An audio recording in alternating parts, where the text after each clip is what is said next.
Wata rana da safe na shirya za na wuce gona, na ganin wata yarinya mai kyau a ta dama na. A ta so ta bige ni da mota ina a keke na faɗi ruwan kan hanya na ɓata kayana.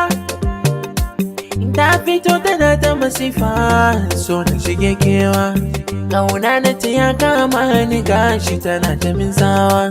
Kokari na in nuna mata so, gani ɗan talakawa ban wanga soso, amma karan banin talaka sai da na furta. Ina ce mata sai ki ya kama ni na gigita, ki tallafi dan bawon Allah so ki aminta.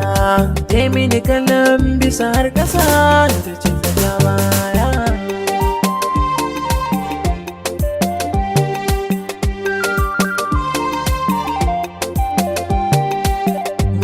Wata rana mun gano bayan na shiga birni, wankan girma ci na buga sanya ido da ma'auni.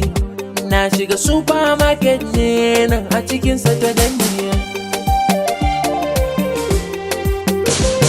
na zo zan fita sai ta bige mini kayana. Ta ce mini sorry dama tana ta nema na, ta ban hakuri ta faɗa min tana ta kewana.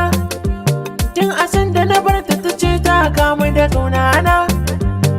Na ce mata wayo baby kin makara ne wani na riga na samu wata yarinyar an samu na rana.